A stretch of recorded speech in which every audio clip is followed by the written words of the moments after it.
After teaching science for about 19 years, I thoroughly enjoyed it, and I still enjoy today setting up experiments. And sometimes in my work, I have to check things out. I'm in landscaping, and for instance, there may be a new soil, a new product that we want to try out, and we'll set up a control and a variable over time, and try to see if this product really does what the label says it does.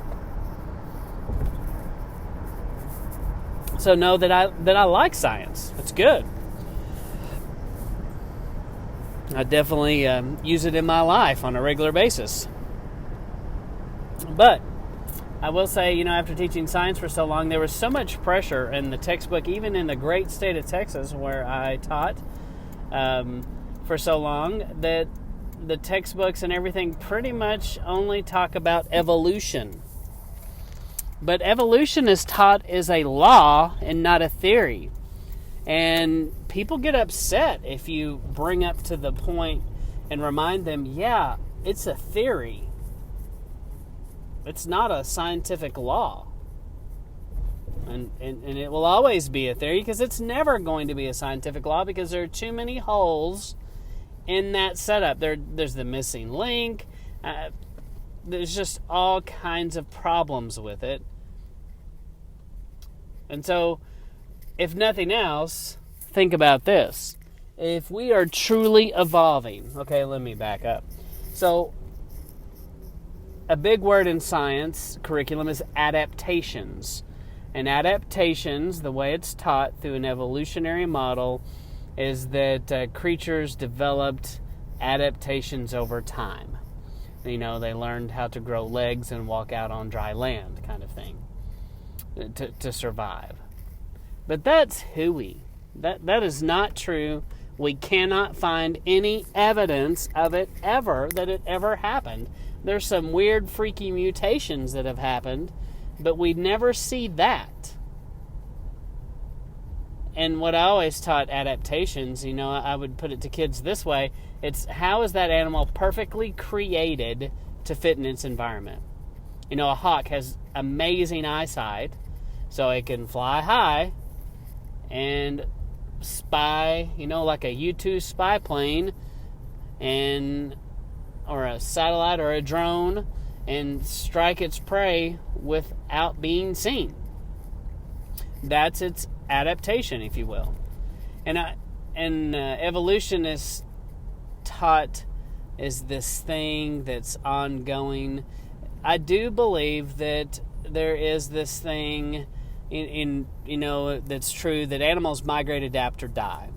That they either figure out how to adjust to a different environment. For instance, you build your house in a pasture, and all the coyote and deer, they get out of there during the construction, and eventually, when they find your nice pansies and they find some nice dog food, or maybe, like a raccoon will eat that, or, maybe you have chickens or something, sometimes these creatures that we spit out of suburbia come back, and they learn to live with us and learn that man can feed them pretty good if they hang around.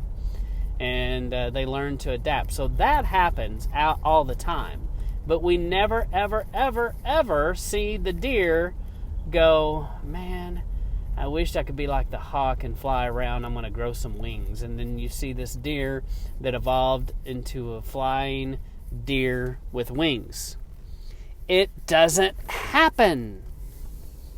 So don't be deceived by this evolution thing.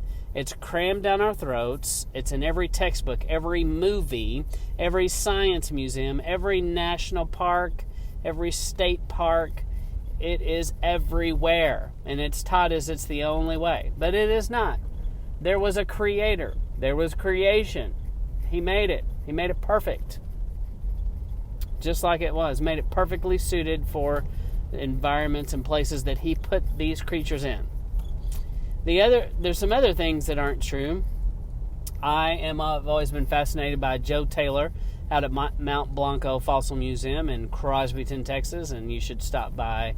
Well, he's needing help putting a roof on his place at the moment, and so he's not open. But Joe Taylor just recently was on a podcast, and he was talking about how fossilization does not occur the way they say it does. They say it takes thousands of years for something to fossilize. Well, there are people that have evidence of fossilization occurring less than 7 years, less than 100 years, on a regular basis.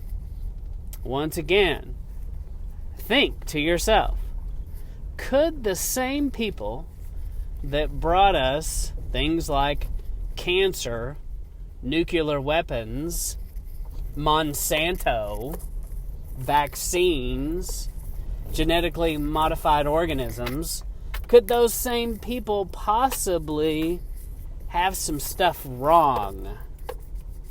I don't think it's a stretch to think that maybe some of these guys have some things wrong. Bottom line is, think for yourself. Don't think that these people that have PhDs and are atheists and don't believe in God could have your best interest in mind. I pray that more and more people will wake up out of their slumber, especially in the field of science, and that we'd see more people that would believe in Yahuwah and believe in creation and believe in the flood, which there's worldwide evidence of a flood. But keep your eyes open. Think for yourself. Don't accept it just because a man says it. Read your Bible. Thank you for listening to Shabbat Lounge.